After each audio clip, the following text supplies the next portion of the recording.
بسم الله الرحمن الرحيم.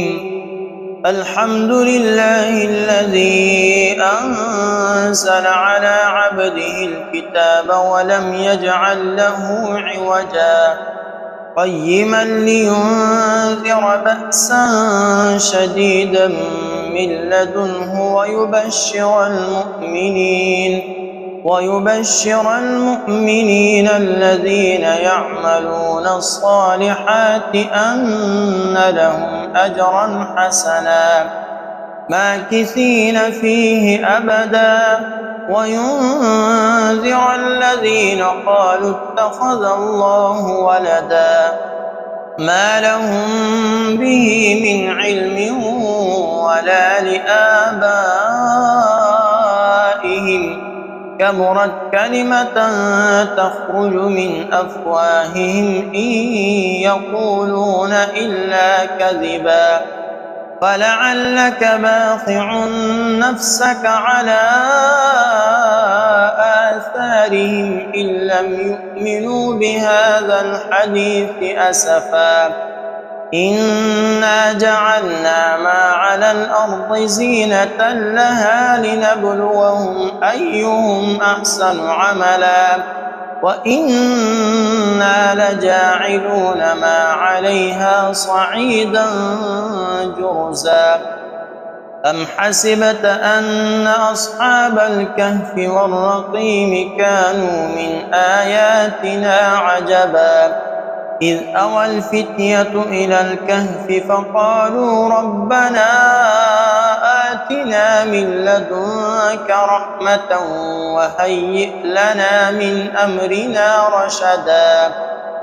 فضربنا على آذانهم في الكهف سنين عددا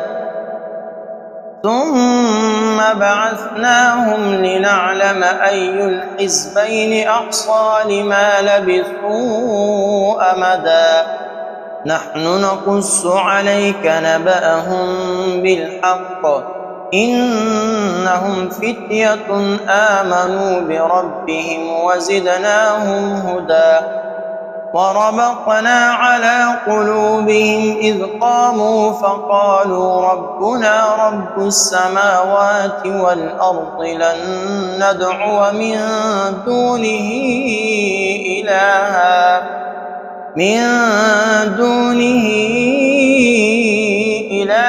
لقد قلنا إذا شططا هؤلاء قومنا اتخذوا من دونه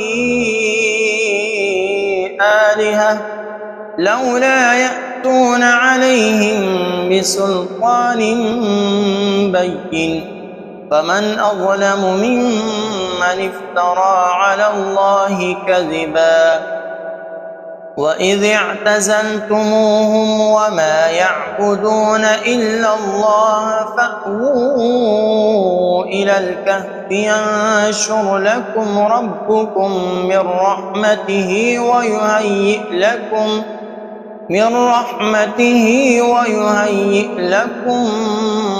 من أمركم مرفقا وترى الشمس إذا طلعت تزاور عن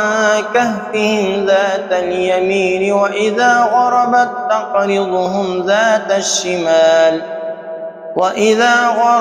تقرضهم ذات الشمال وهم في فجوة منه ذلك من آيات الله من يهد الله فهو المهتد ومن يضلل فلن تجد له وليا مرشدا وتحسبهم أيقاظا وهم رقود ونقلبهم ذات اليمين وذات الشمال وكلبهم باسط ذراعيه بالوصيد لو اطلعت عليهم لوليت منهم فرارا ولملئت منهم رعبا وكذلك بعثناهم ليتساءلوا بينهم قال قائل منهم كم لبثتم قالوا لبثنا يوما أو بعض يوم قالوا ربكم أعلم بما لبثتم فابعثوا أحدكم بورقكم هذه إلى المدينة فلينظر أيها أزكى طعاما فليأتكم برزق منه وليتلطف ولا يشعرن بكم أحدا إنهم إن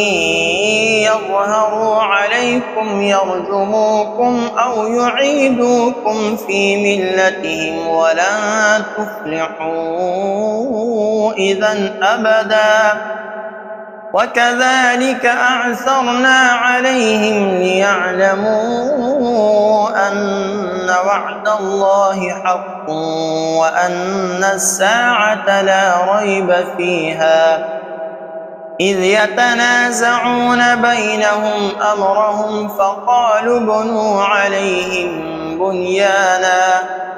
ربهم أعلم بهم قال الذين غلبوا على أمرهم لنتخذن عليهم مسجدا سيقولون ثلاثة رابعهم كلبهم ويقولون خمسة سادسهم كلبهم رجما بالغيب ويقولون سبعة وثامنهم كلبهم قل ربي أعلم بعدتهم ما يعلمهم إلا قليل فلا تمار فيهم إلا مراء ظاهرا ولا تستفت فيهم منهم أحدا ولا تقولن لشيء إني فاعل ذلك غدا إلا أن يشاء الله واذكر ربك إذا نسيت وقل عسى أن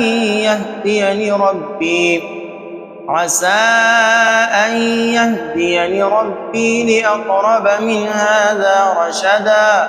ولبثوا في كهفهم 300 سنين وازدادوا 9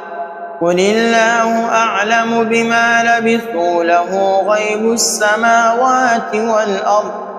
أبصر به وأسمع ما لهم من دونه من ولي ولا يشرك في حكمه أحدا واتل ما أوحي إليك من كتاب ربك لا مبدل لكلماته ولن تجد من دونه ملتحدا واصبر نفسك مع الذين يدعون ربهم بالغداة والعشي يريدون وجهه ولا تعد عيناك عنهم تريد زينة الحياة الدنيا ولا تطع من أغفلنا قلبه عن ذكرنا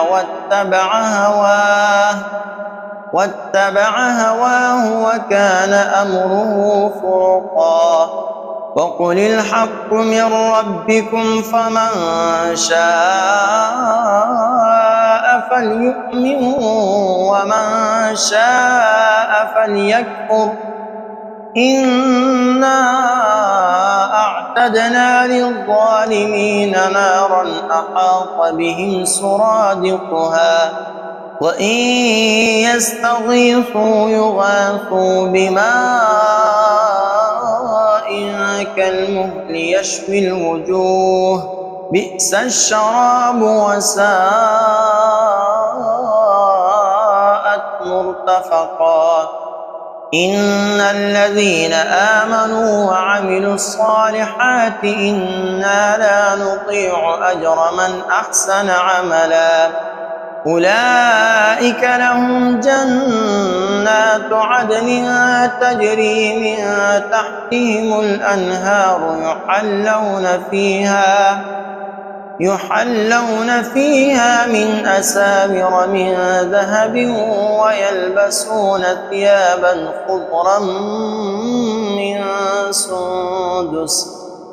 خضرا من سندس واستبرق متكئين فيها على الأرائك نعم الثواب وحسنت مرتفقا واضرب لهم مثل الرجلين جعلنا لأحدهما جنتين من أعناب وحففناهما بنخل وجعلنا بينهما زرعا كلتا الجنتين آتت أكلها ولم تظلم منه شيئا وفجرنا خلالهما نهرا وكان له ثمر فقال لصاحبه وهو يحاوره أنا أكثر منك مالا وأعز نفرا ودخل جنته وهو ظالم لنفسه قال ما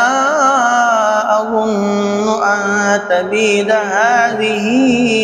أبدا وما أظن الساعة قائمة ولئن رددت إلى ربي لأجدن خيرا منها منقلبا وما أظن الساعة قائمة ولئن رددت إلى ربي لأجدن خيرا منها منقلبا قال له صاحبه وهو يحاوره أكفرت بالذي خلقك من تراب ثم من نطفة ثم سواك رجلا لكن هو الله ربي ولا أشرك بربي أحدا ولولا إذ دخلت جنتك قلت ما شاء الله لا قوة إلا بالله إن ترني أنا أقل منك مالا وولدا فعسى ربي أن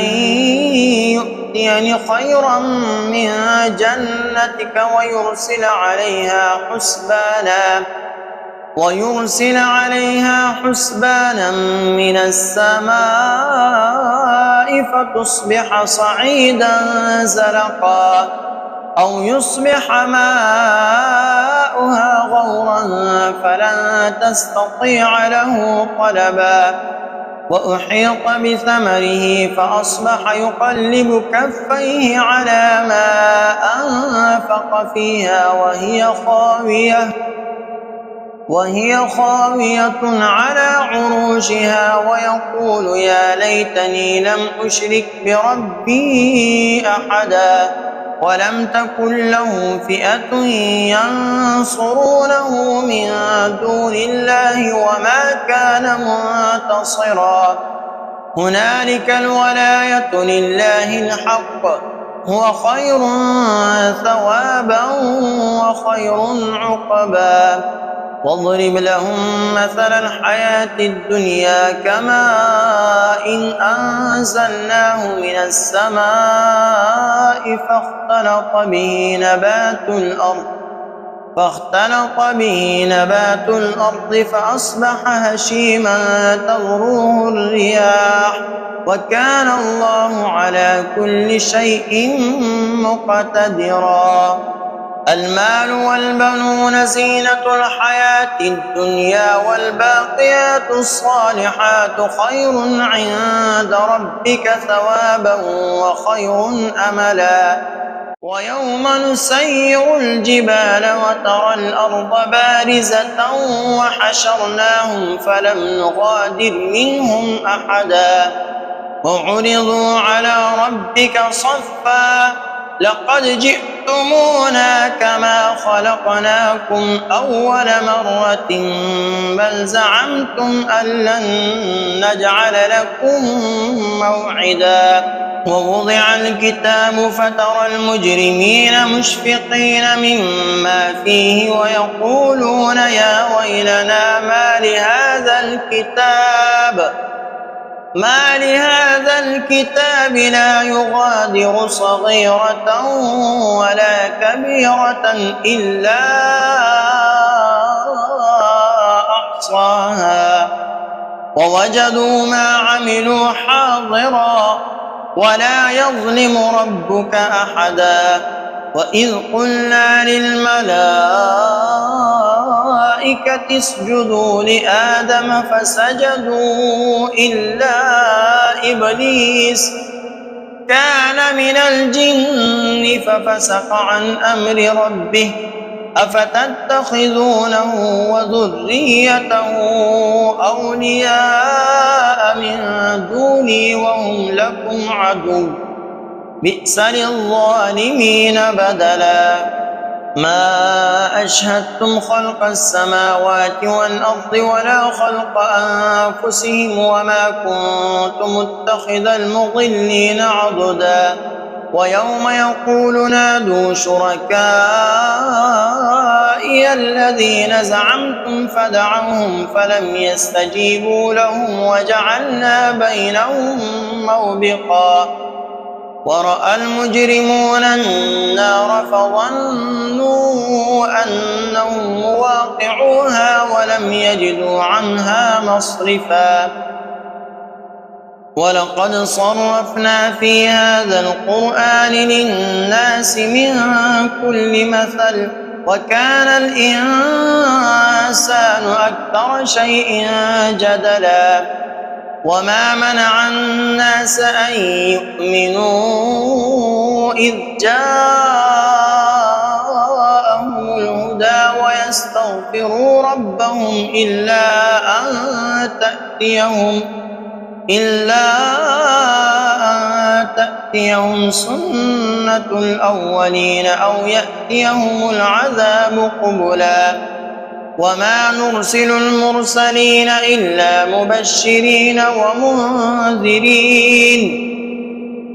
ويجادل الذين كفروا بالباطل ليدحضوا به الحق واتخذوا آياتي وما أنذروا هزوا ومن أظلم ممن ذكر بآيات ربه فأعرض عنها ونسي ما قدمت يداه إنا جعلنا على قلوبهم أكنة أن يفقهوه وفي آذانهم وقرا وإن تدعهم إلى الهدى فلن يهتدوا إذا أبدا وربك الغفور ذو الرحمة لو يؤاخذهم بما كسبوا لعجل لهم العذاب بل لهم موعد لن يجدوا من دونه موئلا وتلك القرى أهلكناهم لما ظلموا وجعلنا لمهلكهم موعدا وإذ قال موسى لفتاه لا أبرح حتى أبلغ مجمع البحرين أو أمضي حقبا فلما بلغا مجمع بينهما نسيا حوتهما فاتخذ سبيله في البحر سربا فلما جاوزا قال لفتاه آتنا غداءنا لقد لقينا من سفرنا هذا نصبا قال أرأيت إذ أوينا إلى الصخرة فإني نسيت الحوت وما أنسانيه إلا الشيطان أن أذكره واتخذ سبيله في البحر عجبا. قال ذلك ما كنا نبغي فارتدا على آثارهما قصصا فوجدا عبدا من عبادنا آتيناه رحمة من عندنا وعلمناه من لدنا علما. قال له موسى هل أتبعك على أن تعلمني مما علمت رشدا؟ قال إنك لن تستطيع معي صبرا وكيف تصبر على ما لم تحط به خبرا. قال ستجدني إن شاء الله صابرا ولا أعصي لك أمرا. قال فإن اتبعتني فلا تسألني عن شيء حتى أحدث لك منه ذكرا. فانطلقا حتى إذا ركبا في السفينة خرقها قال أخرقتها لتغرق أهلها لقد جئت شيئا إمرا. قال ألم أقل إنك لن تستطيع معي صبرا. قال لا تؤاخذني بما نسيت ولا ترهقني من أمري عسرا. فانطلقا حتى إذا لقيا غلاما فقتله قال أقتلت نفسا زكية بغير نفس لقد جئت شيئا نكرا. قال ألم أقل لك إنك لن تستطيع معي صبرا. قال إن سألتك عن شيء بعدها فلا تصاحبني قد بلغت من لدني عذرا. فانطلقا حتى إذا أتيا أهل قرية استطعما أهلها فأبوا أن يضيفوهما فوجدا فيها جدارا يريد أن ينقض فأقامه. قال لو شئت لاتخذت عليه أجرا. قال هذا فراق بيني وبينك سأنبئك بتأويل ما لم تستطع عليه صبرا. أما السفينة فكانت لمساكين يعملون في البحر فأردت أن أعيبها وكان وراءهم ملك يأخذ كل سفينة غصبا. وأما الغلام فكان أبواه مؤمنين فخشينا أن يرهقهما طغيانا وكفرا فأردنا أن يبدلهما ربهما خيرا منه زكاة وأقرب رحما. وأما الجدار فكان لغلامين يتيمين في المدينة وكان تحته كنز لهما وكان أبوهما صالحا فأراد ربك أن يبلغا أشدهما ويستخرجا كنزهما رحمة من ربك وما فعلته عن أمري ذلك تأويل ما لم تسطع عليه صبرا. ويسألونك عن ذي القرنين قل سأتلو عليكم منه ذكرا. إنا مكنا له في الأرض وآتيناه من كل شيء سببا فأتبع سببا حتى إذا بلغ مغرب الشمس وجدها تغرب في عين حمئة ووجد عندها قوما قلنا يا ذا القرنين إما تعذب وإما أن تتخذ فيهم حسنا. قال أما من ظلم فسوف نعذبه ثم يرد إلى ربه فيعذبه عذابا نكرا. وأما من آمن وعمل صالحا فله جزاء الحسنى وسنقول له من أمرنا يسرا. ثم أتبع سببا حتى إذا بلغ مطلع الشمس وجدها تطلع على قوم لم نجعل لهم من دونها سترا. كذلك وقد أحطنا بما لديه خبرا. ثم أتبع سببا حتى إذا بلغ بين السدين وجد من دونهما قوما لا يكادون يفقهون قولا. قالوا يا ذا القرنين إن يأجوج ومأجوج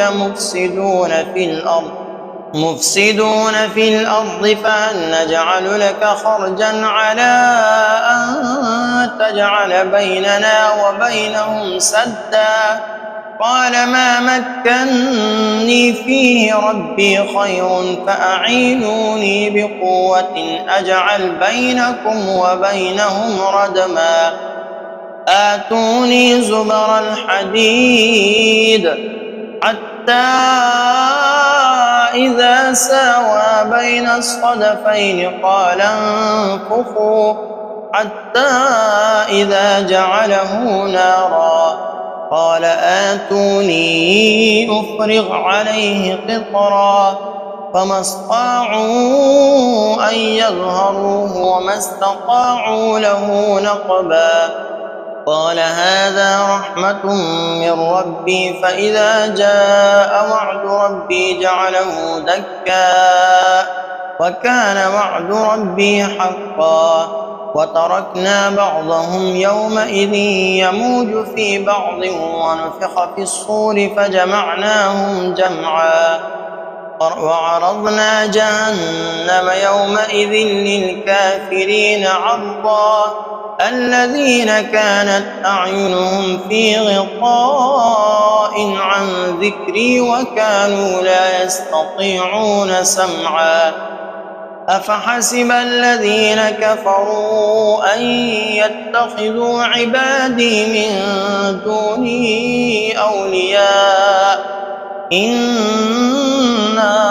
أعتدنا جهنم للكافرين نزلا. قل هل ننبئكم بالأخسرين أعمالا الذين ضل سعيهم في الحياة الدنيا وهم يحسبون أنهم يحسنون صنعا. أولئك الذين كفروا بآيات ربهم ولقائه فحبطت أعمالهم فلا نقيم لهم يوم القيامة وزنا. ذلك جزاؤهم جهنم بما كفروا واتخذوا آياتي ورسلي هزوا. إن الذين آمنوا وعملوا الصالحات كانت لهم جنات الفردوس نزلا